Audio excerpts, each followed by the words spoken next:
know, son. That's Wahu. That's Wahu. Maybe first time or whatever, but you'll be alright.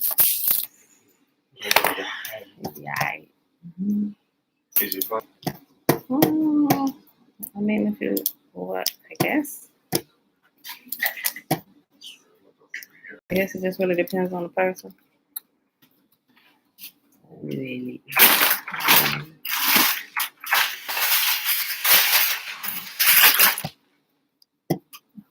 Thunderboard. I don't know if that's a joke. Why is that funny? No, it's like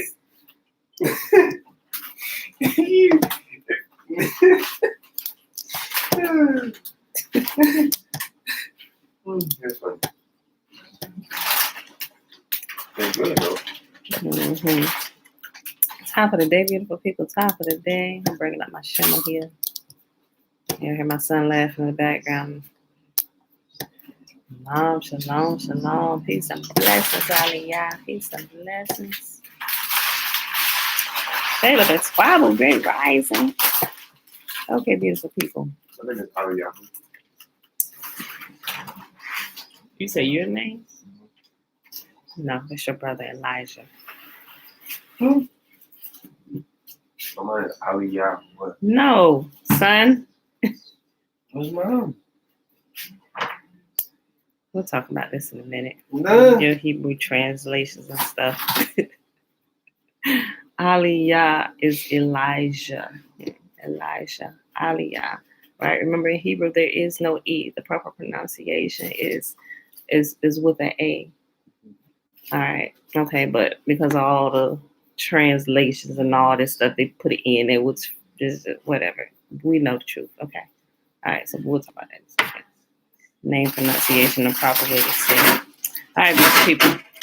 It is Wednesday. Happy Wednesday, March the 31st, 2021. Day 116 of year 3 of reading through the books of the law and the prophets and of the 3-year consecutive day count. Day 785. 785. Today, y'all, we're reading 2 Samuel chapter 1, 2, and 3. And then we're hopping over to the Legends of Jews, picking it up on page 454. And guess what? We're talking about Elijah's protege, Elisha, right? Boom. Y'all gonna learn some stuff y'all probably didn't know before. I mean, if you read ahead, then you probably know, but most people have not, if they have not come across these particular manuscripts, right? Okay. Today is also the 4th day of Feast of Unleavened Bread. So if you have not been eating it, don't worry. Just try and make some today. We didn't eat any yesterday, but, just remember it's the Feast of Unleavened Bread. So, just eat a piece every day or something. Or if you really enjoy it, eat a lot of it. It's a feast. All right, y'all. Let's start with the shimmer so we can get going. Oh, wait. Hold on, bruh. How are you going to make, I done already started my video. That's going to take 2 minutes to blend. And it's going to be loud. Oh. You going to wait an hour? Okay.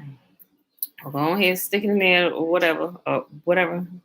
Hear, therefore, O Israel, and observe to do it, that it may be well with you, and that you may increase mightily, as Yahuah, the God of our fathers, has promised us, in a land that flows with milk and honey. Hear, O Israel, Yahuah, our God, He is one God, and you shall love Yahuah your God with all your heart, with all your soul, and with all your might. And these words which I command you this day shall be in your heart, and you shall teach them diligently unto your children, and shall talk of them when you sit in your house, and when you walk by the way, and when you lie down, and when you rise up.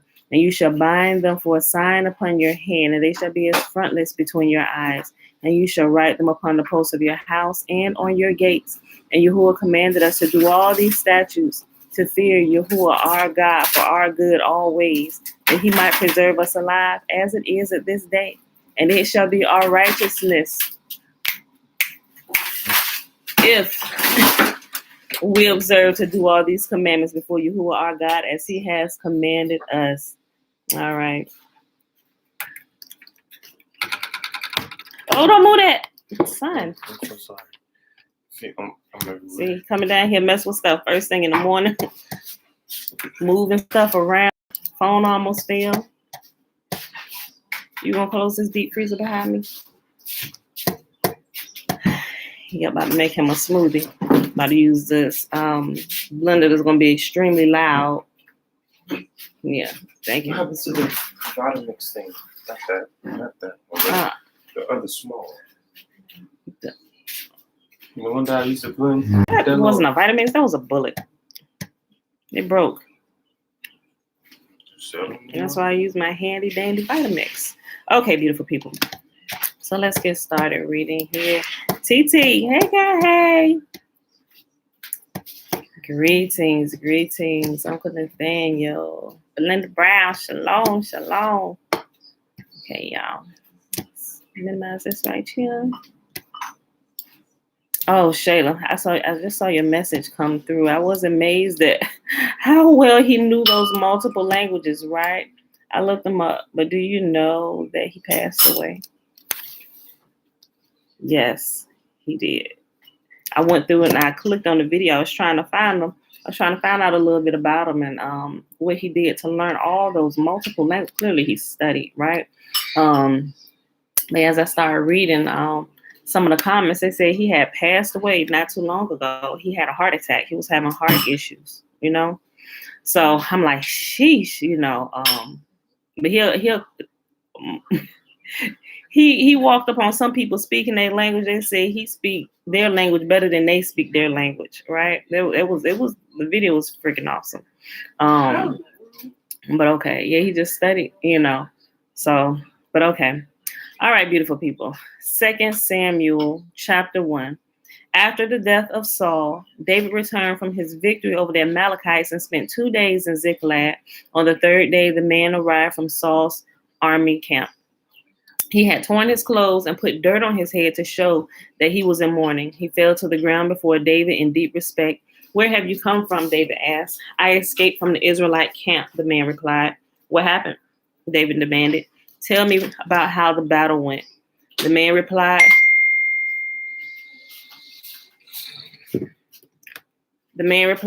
Our entire army fled from the battle. Many of the men are dead, and Saul and his son Jonathan are also dead. How do you know that Saul and Jonathan are dead? David demanded the young man. The man answered, I happened to be on Mount Gilboa, and there was Saul leaning on his spear with the enemy chariots and charioteers closing in on him. When he turned and saw me, he cried out for me to come to him. How can I help? I asked him. He responded, who are you? I am an Amalekite, I told him. Then he begged me, come over here and put me out of my misery, for I am in terrible pain and want to die. So I killed him, the Amalekite told David, for I knew he couldn't live. Then I took his crown and his armband, and I have brought them here to you, my lord. David and his men tore their clothes in sorrow when they heard the news. They mourned and wept and fasted all day for Saul and his son Jonathan, for Yahuah's army and the nation of Israel, because they had died by the sword that day. When David said to the young man who brought the news, where are you from? And he replied, I am a foreigner and Amalekite who lives in your land. Why were you not afraid to kill you who was anointed one? David asked. Then David said to one of his men, kill him. So the man thrust his sword into the Amalekite and killed him. You have condemned yourself, David said, for you yourself confess that you killed Yahuah's anointed one. This man thought he was doing a good thing, right? Come to let David know that the king was no longer among the land of the living. Then David composed a funeral song for Saul and Jonathan, and he commanded it to be taught to the people of Judah. It is also known as the Song of the Bow, and it is recorded in the book of YAHsharEL. So if y'all read the book of YAHsharEL, you will come across this song that he wrote for Saul and Jonathan. Your pride and joy, O Israel, lies dead on the hills. Oh, how the mighty heroes have fallen. Don't announce the news in Gath. Don't proclaim it in the streets of Ashkelon, or the daughters of the Philistines will rejoice, and the pagans will laugh in triumph.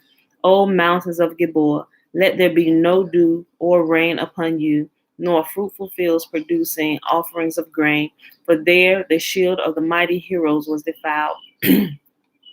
And the shield of Saul would no longer be anointed with oil. The bow of Jonathan was powerful, and the sword of Saul did its mighty work. They shed the blood of their enemies and pierced the body of mighty heroes. How beloved and gracious were Saul and Jonathan. They were together in life and in death. They were swifter than the eagles, stronger than lions. O women of Israel, weep for Saul, for he dressed you in luxurious scarlet clothing and garments decorated with gold. Oh, how the mighty heroes have fallen in battle. Jonathan lies dead on the hills. How I weep for you, my brother Jonathan. Oh, how much I loved you, and your love for me was deep, deeper than the love of a woman. Oh, how the mighty heroes have fallen. Stripped of their weapons, they lie dead. All right, let's move on to 2 Samuel chapter 2. After this, David asked Yahuah, should I move back to one of the towns of Judah? Yes, Yahuah replied. Then David asked, which town should I go to? To Hebron, Yahuah answered.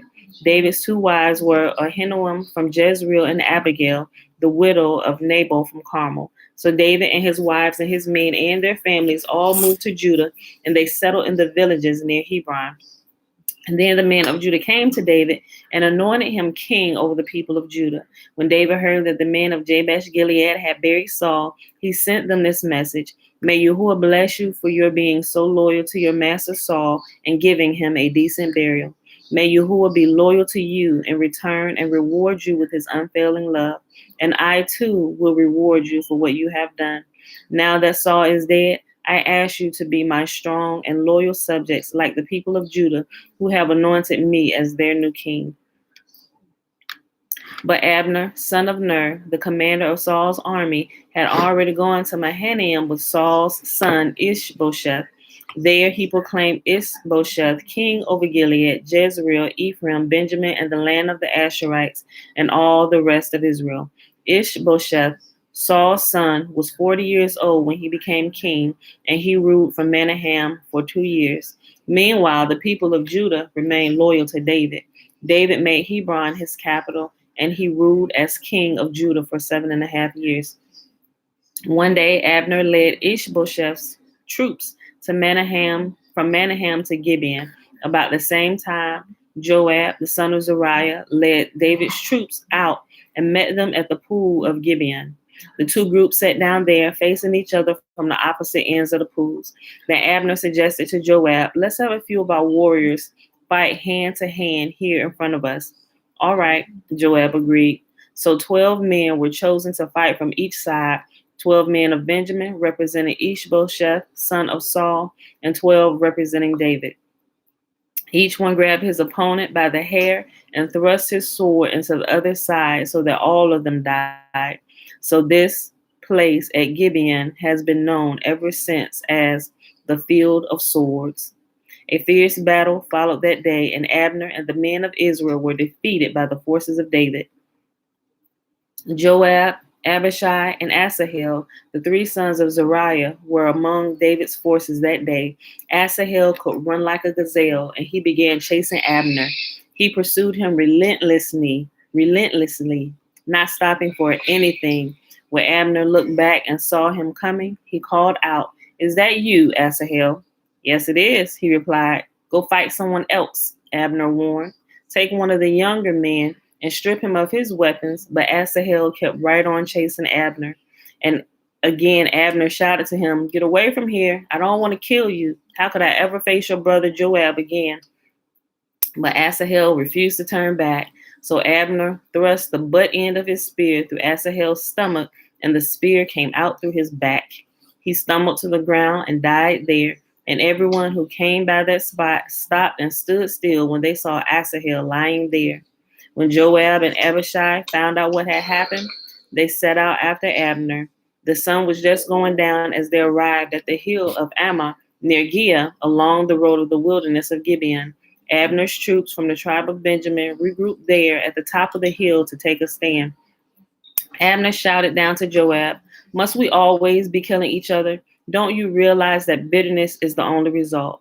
When will you call off your men from chasing their Israelite brothers? Then Joab said, Yahuah only knows what would have happened if you hadn't spoken, for we would have chased you all night if necessary.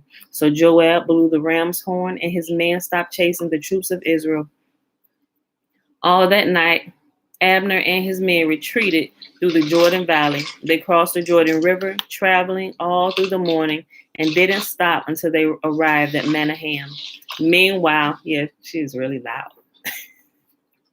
Meanwhile, Joab and his men also returned home. When Joab counted his casualties, he discovered that only 19 men were missing, in addition to Asahel, but 360 of Abner's men had been killed, all from the tribe of Benjamin. Joab and his men took Asahel's body to Bethlehem and buried him there in his father's tomb. Then they traveled all night and reached Hebron at daybreak. Last chapter for today.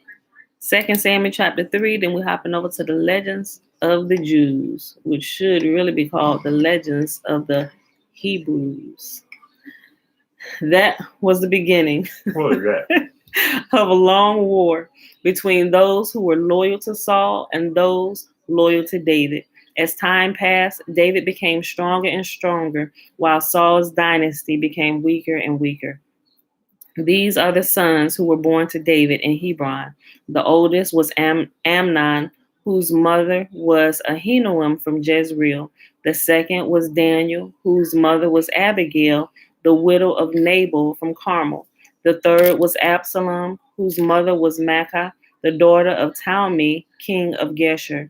The fourth was Adonijah, whose mother was Haggith. The fifth was Shephatiah, whose mother was Abital.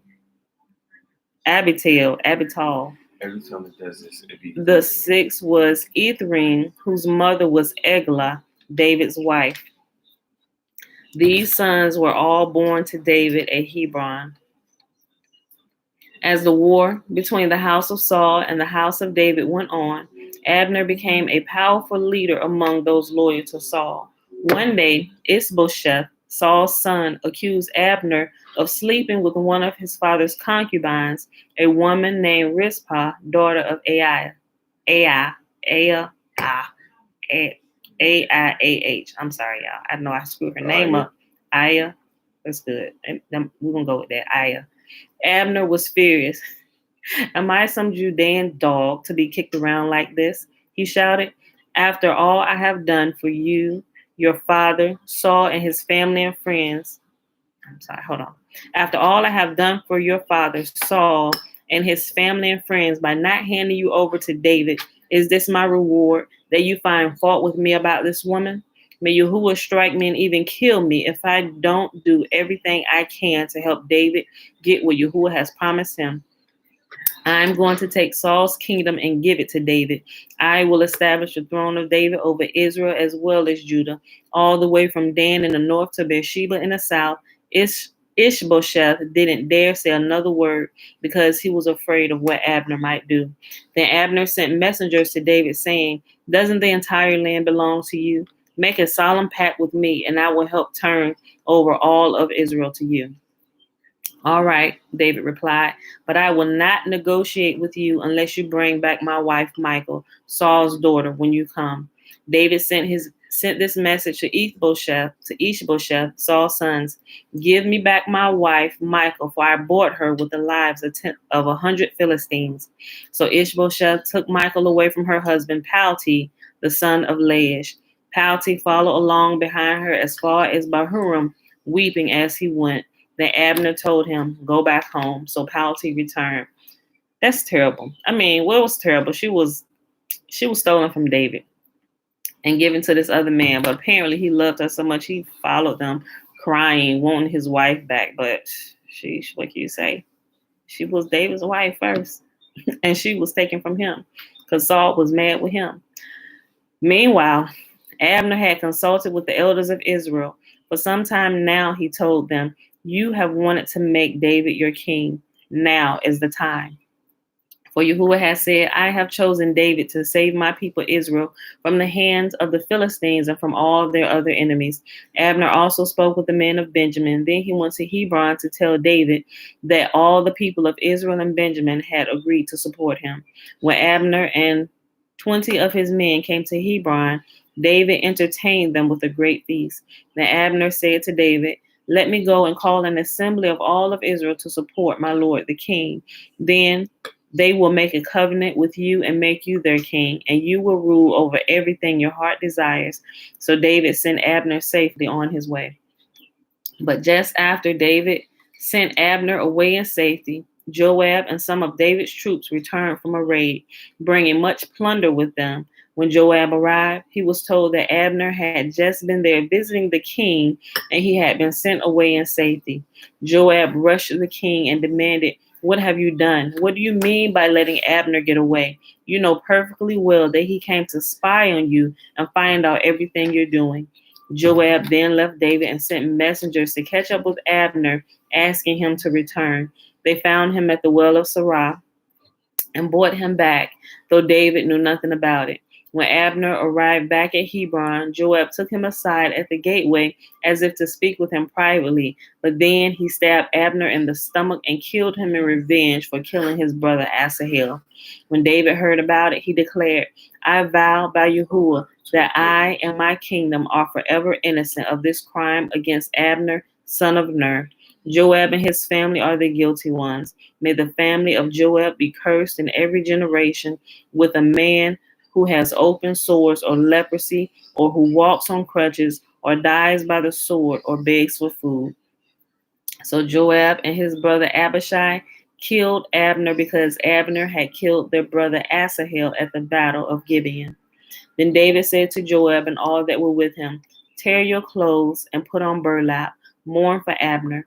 And King David himself walked behind the procession to the grave. They buried Abner in Hebron, and the king and all the people wept at his gravesite. Then the king sang this funeral song for Abner. Should Abner have died as fools die? Your hands were not bound, your feet were not chained. No, you were murdered, the victim of a wicked plot. All the people again wept for Abner. David had refused to eat anything on the day of the funeral, and now everyone begged him to eat. But David had made a vow, saying, may Yahuah strike me and even kill me if I eat anything before sundown. This pleased the people very much. In fact, everything the king did pleased them. So everyone in Judah and all Israel understood that David was not responsible for Abner's murder. Then King David said to his officials, don't you realize that a great commander has fallen in Israel today?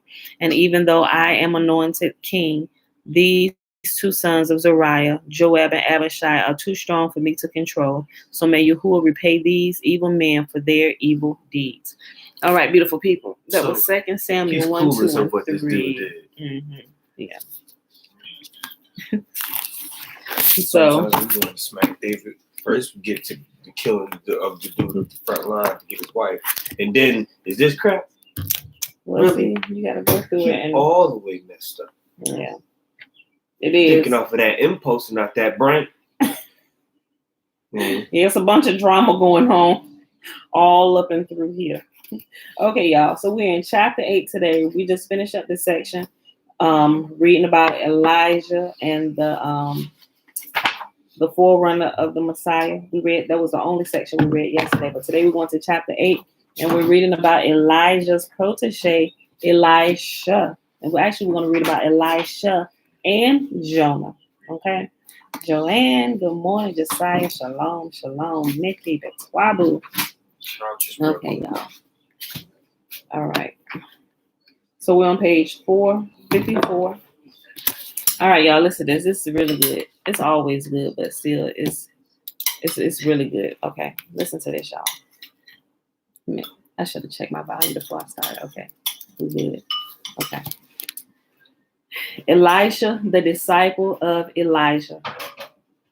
The voices of the thousands of prophets of his time were stilled when Elijah was translated from earth to heaven. With him vanished the prophetical spirit of those who in former times had in no wise been his inferiors. Elisha was the only one among them whose prophetical powers were not diminished. On the contrary, they were strengthened as a reward for the unhesitating readiness with which he obeyed Elijah's summons and parted the field he was plowing, and with all else he possessed in favor of the community. Let me go back. I'm gonna read that again. All right. So this is saying that when Elijah was taken up, all the guild of prophets, remember they had already executed some 800 prophets of Baal, although the Bible said it was only 450. But when we read through here, it was like almost double the amount that was present, right? So not just them, but the entire prophetical spirit that rested on the different people of this generation during Elijah's day. When Elijah was taken up, the prophetical spirit left with him, and it only remained on Elisha. Matter of fact, he had a double portion, it says, of the prophetical spirit from Yah that Elijah carried, right? I was just saying, I can't wait until it gets to a point in there when they talk about present day, and you were like, oh my God. Okay. The voices of the thousands of prophets of his time were stilled when Elijah was translated from earth to heaven. With him vanished the prophetical spirit of those in whom in former times had in no wise been his inferiors. Elisha was the only one among them whose prophetical powers were not diminished. On the contrary, they were strengthened as a reward for the unhesitating readiness with which he obeyed Elijah's summons and parted with the field he was plowing and with all else he possessed in favor of the community. Thenceforward, he remained Elijah's unwearying companion. When the angel descended from heaven to take Elijah from earth, he found the two so immersed in a learned discussion that he could not attract their attention, and he had to return his errand unfulfilled. Elijah's promise to bestow a double portion of his wondrous spirit upon his disciple was realized instantaneously.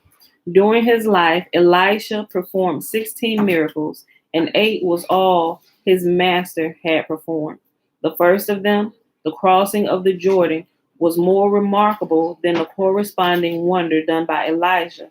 For Elisha traversed the river alone, and Elijah had been accompanied by Elisha.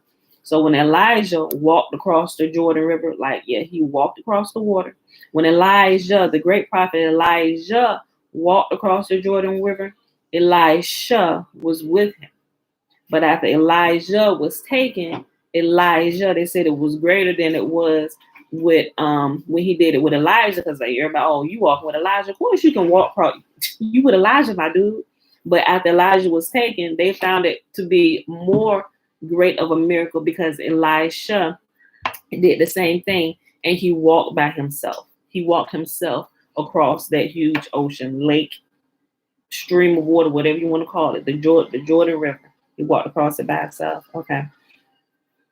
During his lifetime, Elisha performed 16 miracles, and 8 was all his master Elijah had performed. The first of them, the crossing of the Jordan, was more remarkable than the corresponding wonder done by Elijah. For Elisha traversed the river alone, and Elijah had been accompanied by Elisha. 2 saints always have more power than one by himself. His second miracle, the healing of the waters of Jericho, so that they became fit to drink, resulted in harm to himself, for the people who had earned their livelihood by the sale of wholesome water were very much incensed against the prophet for having spoiled their trade. Elisha, whose prophetic powers enabled him to read both past and the future of these tradesmen, knew that they, their ancestors, and their posterity had not even the aroma of good about them. Therefore, he cursed them. Suddenly, a forest sprang up, and the bears that infested it devoured the murmuring traders. The wicked fellows were not undeserving of the punishment they received. Yet Elisha was made to undergo a very serious sickness by way of correction for having yielded to passion. Remember this? Moses got in trouble for this. His anger kept him from going into the promised land, right? Yahuah said, your anger does not accomplish anything that I want to do. He said, and by you doing this, you did not sanctify me as holy in front of the eyes of all these people. And for that, my dear son, you cannot go into the promised land. Not right? a harsh punishment. It should be a harsh punishment. It's like, no, but his is crazy. Like, God, yeah, it dude. is crazy. Like you literally represent the Most High. Like you can't go in here doing whatever you want to do. That's why teachers, they're held at a higher level of responsibility, and they're dealt with quickly, right? That's why kings, they was being uprooted left and right, because although we seem to get a little more grace and a length of time to repent, those who are in charge, they get once, twice, possibly 3 times. But Yahuah can't let them lead being rebels. Otherwise, what happens? The entire nation turns into... No, Buddy wanted to get all nice and bright when you was talking about that. Hold on. He slick. Okay. You saw all that? Yeah. The sun normally starts shining bright by this time. 7:47. Okay, yeah. So you just have to be dealt with quickly because you're leading a whole, possibly, generation of people. Right? I think I'll be good at that. You would be good at that, son. Listen to this, y'all. So y'all mind y'all anger. Learn how to deal with the anger, right? Okay. Look. Elisha, whose prophetic powers enabled him to read both the past and the future of these tradesmen, knew that they, their ancestors, and their posterity had not even the aroma of good about them. Therefore he cursed them. Suddenly a forest sprang up, and the bears that infested it devoured the murmuring traders.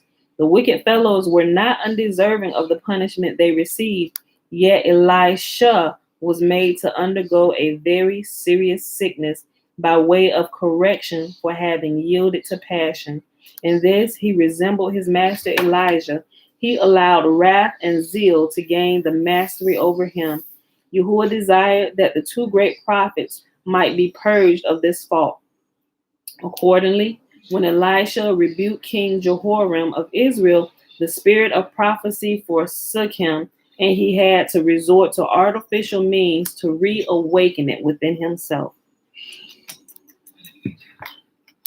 Like his teacher, Elisha was always ready to help the poor and needy, as witness his sympathy with the widow of one of the sons of the prophets and the effective aid he extended to her. Her husband had been no other than Obadiah, who, though a prophet, had at the same time been one of the highest officials at the court of the sinful King Ahab. By birth an Edomite, Obadiah had been inspired by Yahuah to utter the prophecy against Edom.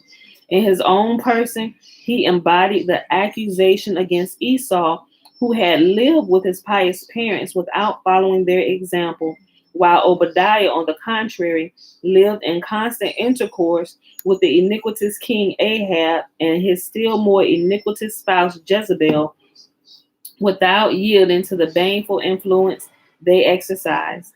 This same Obadiah not only used his own fortune, but went to the length of borrowing money on interest from the future king in order to have the wherewithal to support the prophets who were in hiding. On his death, the king sought to hold the children responsible for the debt of the father. In her despair, the pious wife of Obadiah went to the graveyard, and there she cried out, "O thou God-fearing man." At once a heavenly voice was heard questioning her. There are 4 God-fearing men, Abraham, Joseph, Job, and Obadiah.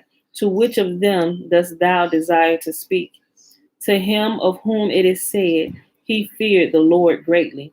She was led to the grave of the prophet Obadiah, where she poured out the tale of her sorrow. Obadiah told her to take the small remnant of oil she had. Obadiah told her to take the small remnant of oil she had. Obadiah told her to take the small remnant of oil she still had to the prophet Elisha and request him to intercede for him with Yahuah. For Yahuah, he said, is my debtor, seeing that I provided 100 prophets not only with bread and water, but also with oil to illuminate their hiding place. For do not the scriptures say, he that hath pity on the poor lendeth to Yahuah? When I read that, I'm like, oh, that makes me think about this in a whole nother way. He said, wait a minute. Yahuah has a debt to me. He said, doesn't it not say those who lend to the poor lend to the Lord? I did many wonderful deeds to the poor. So Yahuah has to answer prayer, right? Listen, hold on, I'm gonna go back. She was led to the grave of the prophet Obadiah, where she poured out the tale of her sorrow. Obadiah told her to take the small remnant of oil she still had to the prophet Elisha and request him to intercede for him with Yahuah. For Yahuah, he said, is my debtor, seeing that I provided 100 prophets, not only with bread and water, but also with oil to illuminate their hiding place.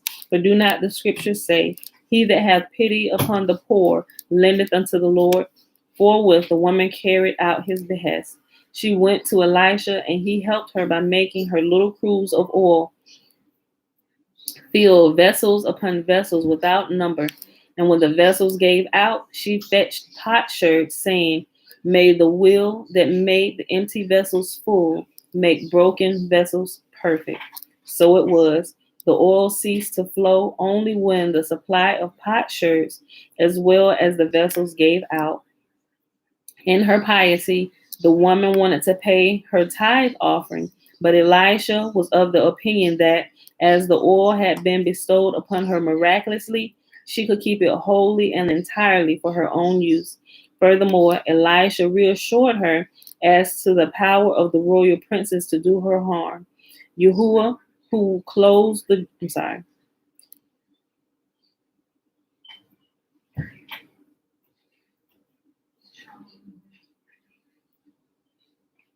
Oh, so this hadn't happened. I just want to make sure that this wasn't wrong. Okay, hold on. Okay, furthermore, Elisha reassured her as to the power of the royal princess to do her harm. The God who will close the jaws of the lions set upon Daniel, and who did close the jaws of the dogs of Egypt, the same God will blind the eyes of the sons of Ahab and deafen their ears so that they can do thee no harm. Not only was the poor widow helped out of her difficulties, her descendants unto all times were provided for. The oil rose in price and yielded so much profit that they never suffered want. Okay, we're hopping on to the next section, the Shunammite. The great woman of Shunem, the sister of Abishag and wife of the prophet Iddo. I still can't find that book. There is one that I found, but that is definitely not the book of Iddo. That is a book of blasphemy and disgusting stuff. And I'm still mad to this day that I laid my eyes upon it. And all the filth, floor, and filth that's inside. So, yeah, that one is out there. Even the look, I only read it because the people in the comments, they said, what is this garbage? This cannot be a prophet of God. This is not this guy. He put the title up there. Just they called his title clickbait for his book. I'm like, yeah, this is I don't know what this mess is. Because I'm in a habit of, even though somebody gives they give terrible reviews, I'll read the reviews first just to be on guard against what they say, and then I'll go myself, right? And so then I read it, and now as I'm reading through, based on what I have already acquired knowledge and understanding, will determine how I look at the book. But I had to agree with everybody in the comments this time. I was like, clearly, this is not the child of the king. I don't know who this person is, right? So, yeah, yeah. But anyway, I have not found the real scrolls from the prophet Iddo yet. I'm sure they're out there. Maybe not, but I don't know. But we know that are some that he wrote. Huh? That's the farthest page you got. In what? In that book.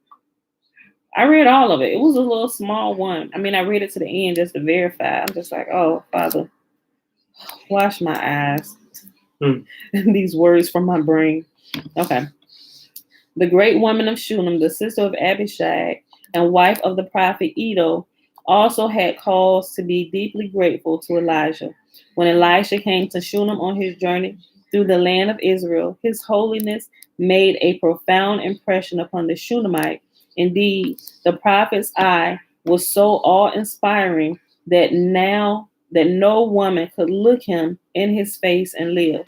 Contrary to the habit of most women who are intent upon diminishing their expense and their toil, the Shunammite took delight in the privilege of welcoming the prophet to her house as a guest. She observed that not even a fly dared to approach close to the holy man, and a grateful fragrance exhaled from his person.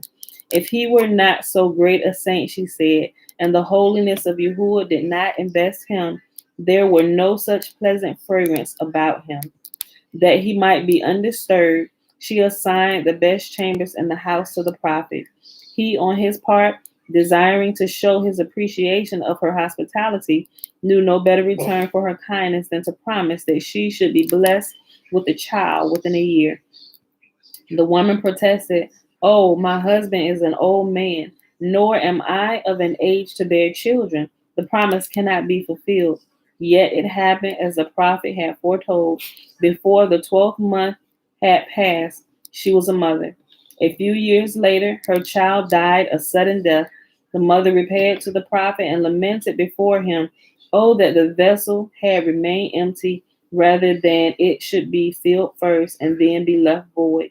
The prophet admitted that, though as a rule he was acquainted with all things that were to happen, Yahuah had left him in the dark about the misfortune that had befallen her. With trust in Yahuah, he gave his staff to his disciple Gehazi and sent him to bring the boy back to life. But Gehazi was unworthy of his master. His conduct toward the Shunammite was not becoming a disciple of the prophet, and above all, he had no faith in the possibility of accomplishing the mission entrusted to him. Instead of obeying the behest of Elisha not to speak a word on the way to the child of the Shunammite, Gehazi made sport of the task laid upon him. To whatever man he met, he addressed the questions, "Dost thou suppose this staff can bring the dead back to life?"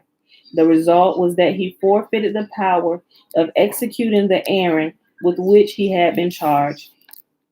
Elijah himself had to perform the miracle.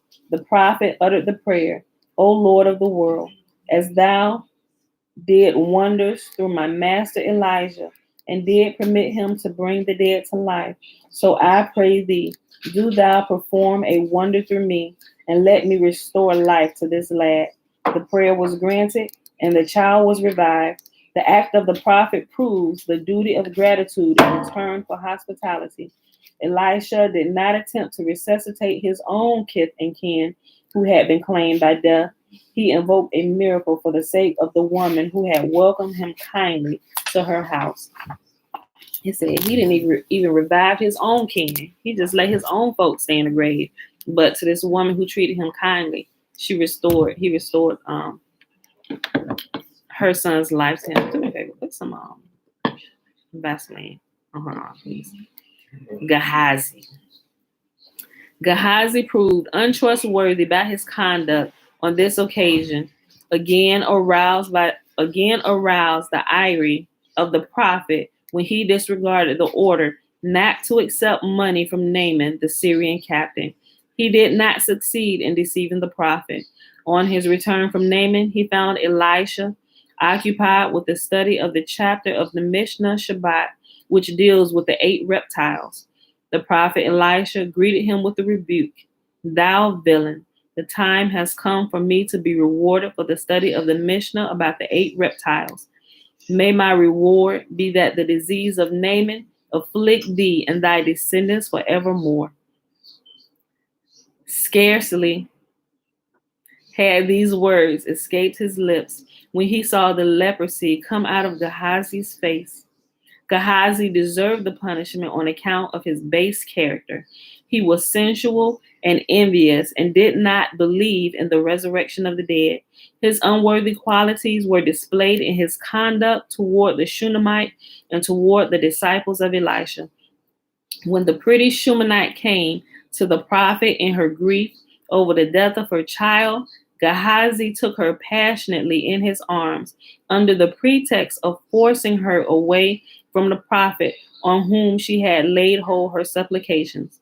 As for the other disciples of Elisha, he endeavored to keep them away from the house of the prophet. He was in the habit of standing without the door. This induced many to turn away and go home, for they reasoned that if the house were not full to overflowing, Gehazi would not be standing outside. Only after Gehazi's dismissal did the disciples of Elisha increase marvelously. That Gehazi had no faith in the resurrection. That Gehazi had no faith in the resurrection of the dead is shown by his incredulity with regard to the child of the Shunammite. In spite of all these faults, Elijah regretted that he had cast off his disciple, who was a great scholar in the law, especially as Gehazi abandoned himself to a sinful life after leaving the prophet. By means of magnetism, he made the golden calves at Bethel float in the air, and many were brought to believe in the divinity of these idols. Moreover, he engraved the great and awful name of Yahuah in their mouth.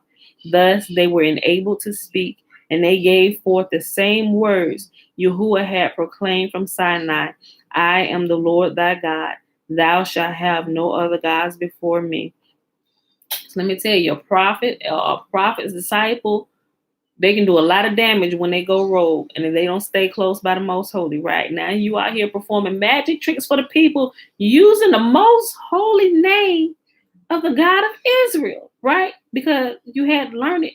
You was a disciple of Elisha. So, of course, you knew the ineffable name of the great and terrible, the great and awful name of Yahuah, whereby miracles are done in the world. You take this, your knowledge, and now you use it to perform magic tricks in the world. There is people living on the dark side using Yahuah's name to perform magic tricks and wonders for people to make them think that they truly have power in and of themselves, right? They are there. Don't y'all ever do that. Not that I think that any of y'all ever would, but just in case. So what were the artificial means by which he regained his prophetic spirit? It didn't mention what it was, but I would possibly have to say by a lot of prayer and fasting. Because remember, he didn't originally get it by prayer and fasting, whereby we have to do that now. So because he was a disciple of Elijah, right? And so because he was a faithful disciple of Elijah, learning about Yahuah and the Torah and reverencing Yahuah's name, the spirit that was upon, it was a rhetorical question. Oh, you let me get this far in saying it. It was okay. I get you. But now I'm already saying it now. Look. Okay, Uncle Dan, sometimes I don't know if you're throwing out rhetorical questions to me just to see what I know, or if you're really asking the question. So I just by default, I'll just answer the question if y'all put questions out there. Unless you started, this is a rhetorical question, or after you make your comment, do a finger point up. That was a rhetorical question, Pam. You ain't got to answer, so all right. But anyway, I was going to kind of expound on that a little bit, but I don't know. But yeah, so he didn't have to pray just by him being faithful. Elijah said, well, what do you want? He said, I want a double portion of your anointing, right? Before you go. And Elijah said, okay, if you see me when the chariots of heaven come take me, you'll be granted your wish. Elisha never left Elijah's side, right? When the chariots came to get Elijah, it says they were so engrossed in conversation about Torah and the awesomeness of Yahuah that it said, that we just read that in the previous paragraph. It said that the angel who came to get him, the chariots, they had to go back, mission unfulfilled. So they had to come twice for Elijah to take him, right? That doesn't sound too far-fetched, right?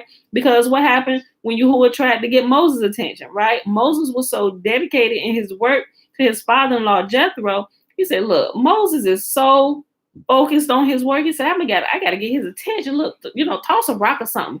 Because this boy can go look this way. You know what? Burning bush. he gonna wonder about that. Let the bush burn, but don't let it burn up. That's gonna catch his attention. And once we can break his state, I can get his attention. Hey, Moses, my dude, come talk to me for a second, right?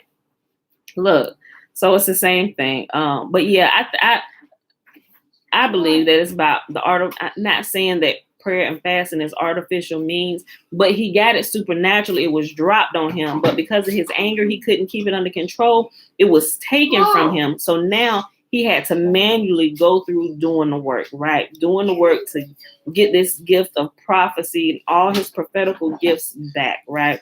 That I do know those gifts can come by prayer and much fasting, right? So that's why I just assume. I could be wrong, but based on what I know up until this day, to this point, Mommy, I believe those. Yes, baby girl. Can you get some of your fruit? Yes, you can have some of my fruit. I'm thinking that was the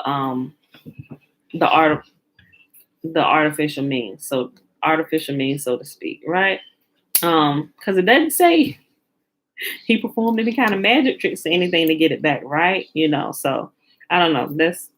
At least that's my understanding. He had to manually do the work now to get it back, right? Okay. Let me see.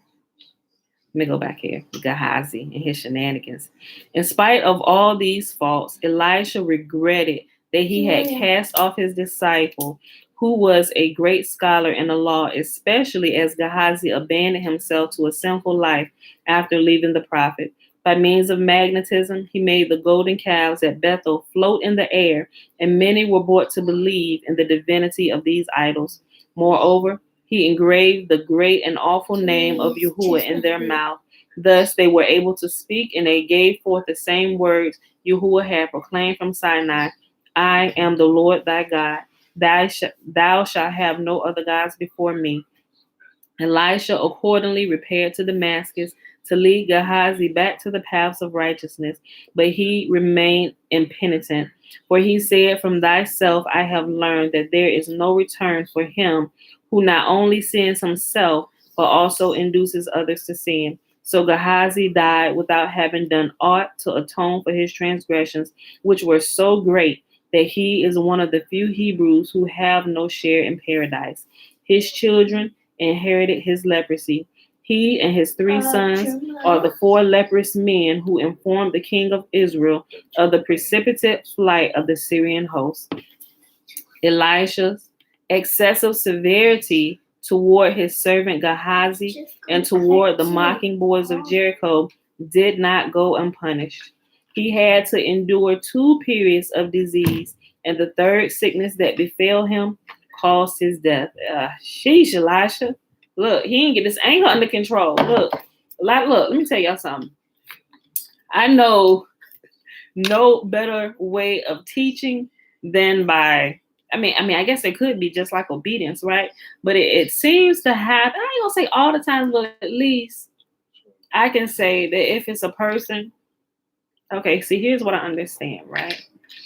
If you keep Yahuwah's commands, it says Yahuwah will keep you, right? Now, unless you just ignorantly doing something, not paying attention to habits or whatever, and you get sick. But a lot of time when people who carry the presence of Yahuwah, they do something that they shouldn't do that may not look like a big deal to us. Like, we'd be like, them bears done right, should have ate you up. You'd have called the man bald head. Go up, ye bald head.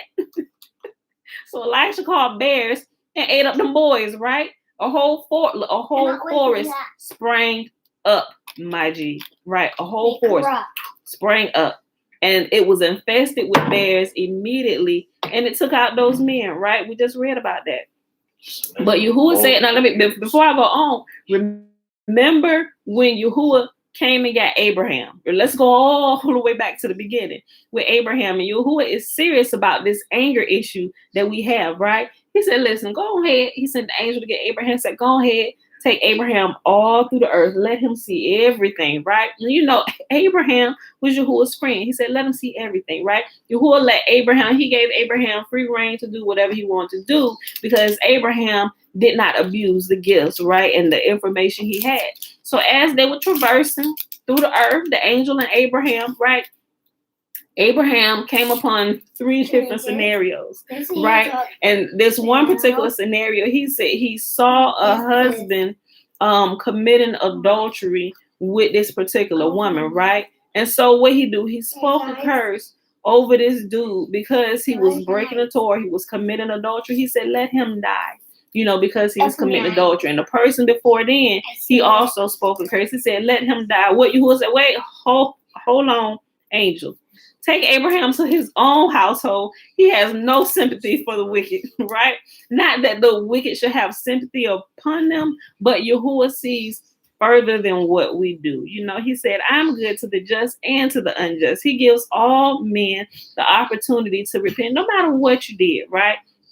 Yahuah gives them the opportunity, right? He said he takes no joy in seeing the wicked perish. Like us, on the other hand, we're like bears immediately. Let's go. Forest bears, eat them up. It'd be better that you take your last breath today. That way, I ain't got to deal with you. They ain't got to deal with you. The world be better off without you. But Yahuah, see, he has his whole anger under control, right? Although we see him lashing, I ain't gonna say lashing. Let me not say that. I ain't gonna say lashing out. But when Yahuah does it, he does it knowing the end from the beginning, right? And so he'll have conversations with Moses and with Abraham, having this banter back and forth. Okay, so what do you think I should do? Should I go ahead and kill everybody?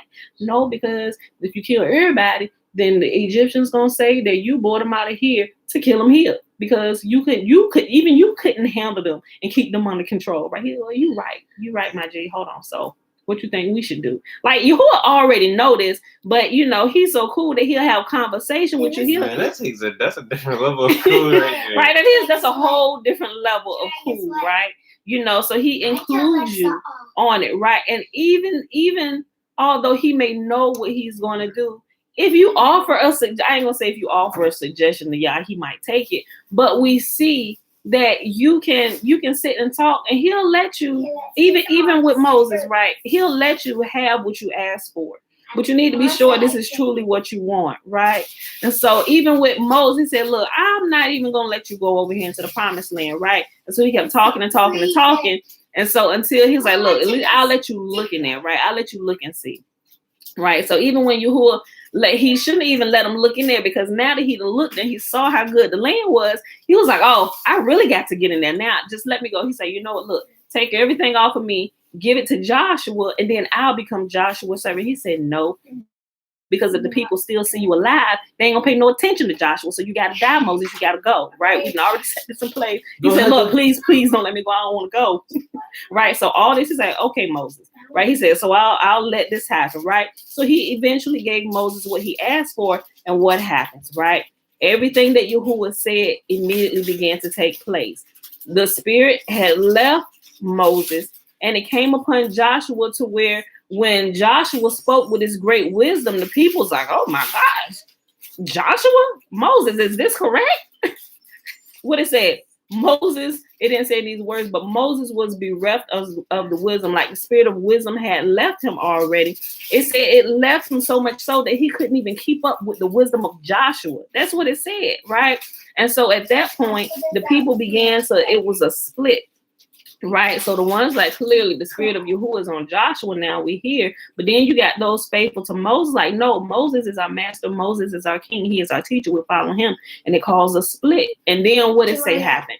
Moses then asked Yahuah to let him die. He said, this is too much. The people, they doing all this, they won't even listen to Joshua. Yahuah was like, I told you, that's why you can't go in there. Like, I hadn't already reorchestrated everything for Joshua to take over. So, all right, let's go ahead and do it my way. Okay, So, but up until the day he left, Moses, you got 2 days left. Moses, you got 3 hours left. Moses, you got but 1 hour left. Then you coming with me, right?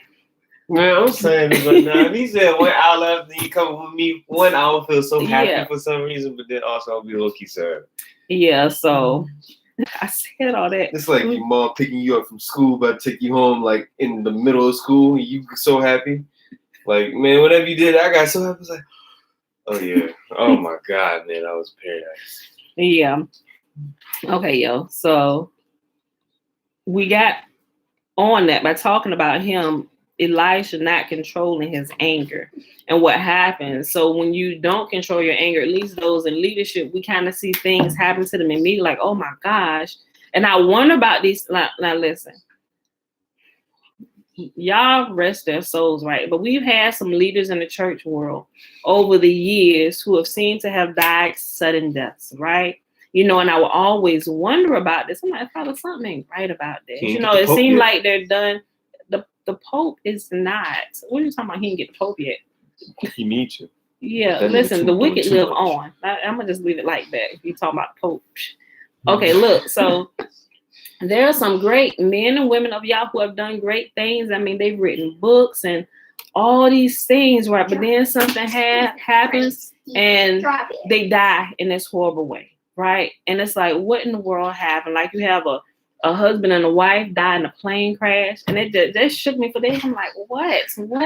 Why would that happen? Why would you let that happen, right? And so this is before I started really just going in deep, and all these things are happening. And then you have other ones died, and great preachers, and like the ones that look like us, right? You know, all of a sudden it seemed like all of a sudden, boom, they're dead. I'm like, what in the world? See, but we don't see what Yahuah sees behind closed doors. We just see this whole big, the famous portion of them or whatever. But now I understand when they die like that, it's because, especially when they aren't older, like they haven't fully lived out their years. I understand now that it's something that they did that they didn't get right, and they had to be taken off the scene, right? Because if they had not, they would have led multiple people astray. They would have turned many people away from Yahuah, right? Now, I'm not gonna speak ill of any of them. That's why I didn't name any names, but I named a couple situations, right? I wasn't there personally, but now I understand a little bit more and how Yahuah deals with those in leadership. It caused me to begin to sit back and think about these people now, right? Some people would say, oh, this blasphemy, don't you dare. I'm just like, well, I'm not saying it, but what I understand about this is this. We can see it. That's Yahuwah's mode of operation through and through. If we are familiar with Yahuwah's character in the Old Testament all the way through and how he operates, we can clearly see that same operation in play today with his leaders, those who truly belong to him, right? It's like he give you a short period of time to repent and get whatever it is that you've been hiding, get it under control.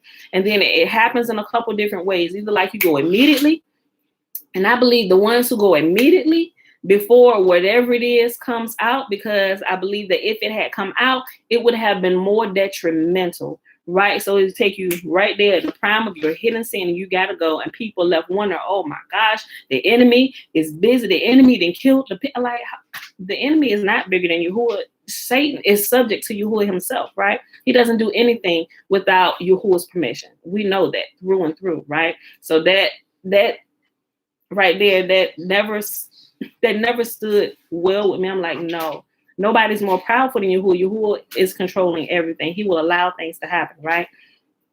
So when you don't get your anger under control, anger leads to deeper sins, y'all. So that's why Yahuwah have to deal with leaders immediately. All right, so you don't know who's watching. Hey, right, you don't know who. You probably got a future prophet you need to bring up, but you just messing it up for him. Exactly. So that's the reason why you really exactly like immediately you gotta go, because I have a treasure down here, and if I leave you in place, that's gonna taint that treasure. And I need that treasure. I need you to, but you refuse to get it in order. So you come on up here and be with me today. Today you shall be with me in paradise. Look, Elisha's excessive severity toward his servant Gehazi and toward the mocking boys of Jericho did not go unpunished. He had to endure 2 periods of disease, and the third sickness that befell him caused his death. He is the first known to history who survived the sickness. Before him, death had been the inevitable companion of disease. A great miracle marked the end of a life rich with miraculous deeds. A dead man. If you don't help him get that food out that thing. Thank you. A great miracle marked the end of a life rich in miraculous deeds. A dead man revived at the touch of Elisha's beard and stood on his feet. It was a worthy character for whom the wonder was accomplished. Shalom, the son of Tikva, the husband of Huldah the prophetess, a man of noble descent who had led a life of loving kindness. He was in the habit of going daily beyond the very good food. He was in the habit of going daily beyond the city, bearing the pitcher of water, from which he gave every traveler to drink, a good deed that received a double reward. His wife became a prophetess, and when he died, and his funeral, attended by a large concourse of people, was disturbed by the invasion of the Arameans, he was given new life by contact with the bones of Elisha. He lived to have a son, Hanamel by name. The death of Elisha was a great misfortune for the Israelites. So as long as he was alive, no Aramean troops entered Palestine. The first invasion by them happened on the day of his burial. Okay, and we're going to stop right here. And we'll pick up with Jonah tomorrow, the flight of Jonah.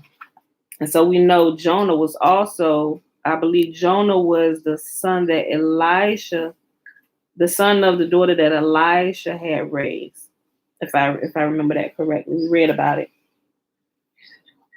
Yeah, I think it was the boy that Elijah had raised. That was Jonah. Because it told us a few days ago when we read that part. Okay, but anyway, we're getting that tomorrow because this starts with Jonah, the flight of Jonah, then Jonah in the whale, and the repentance of Nineveh. Right?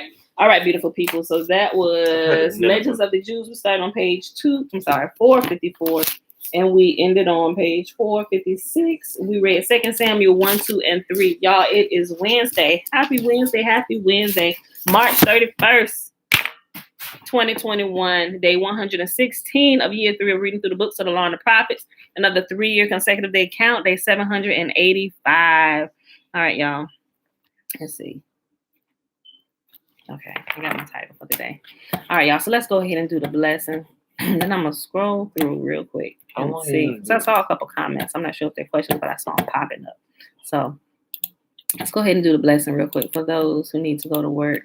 I don't want y'all getting in trouble because y'all can't go to work when y'all supposed to. Oh, wait a minute. Did I just send that? Oh, no. I thought I hit the wrong. Guys, I thought I ended the YouTube video. Okay, I just moved it by mistake. Okay.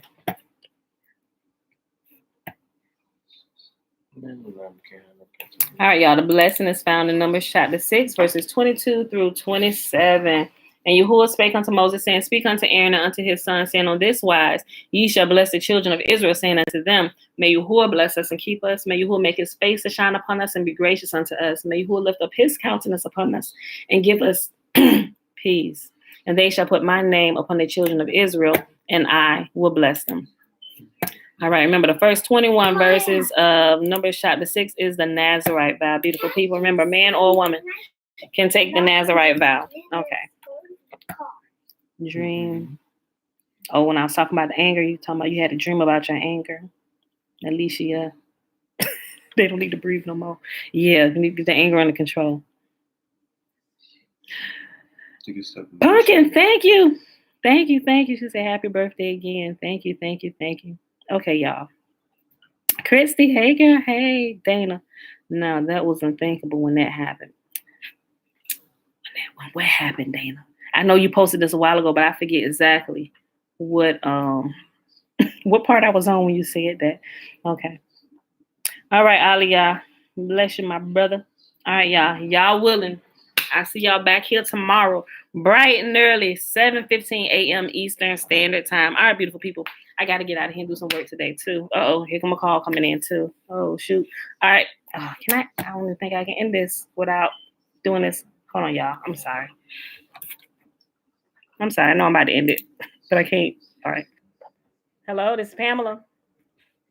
Hi, this is Leah with JB Hunt & Kimball. How you doing?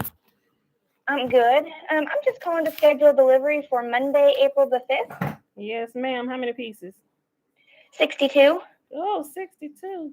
Okay. Mm-hmm. Do you have a PO number? Yep, I have C242334-7. -7. Okay. All right. What time will you guys be in our area?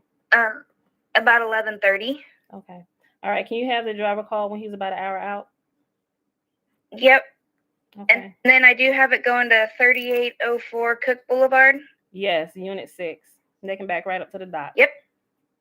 Okay. All right. Thank you. All right. Thank you. All right. Bye-bye. Bye.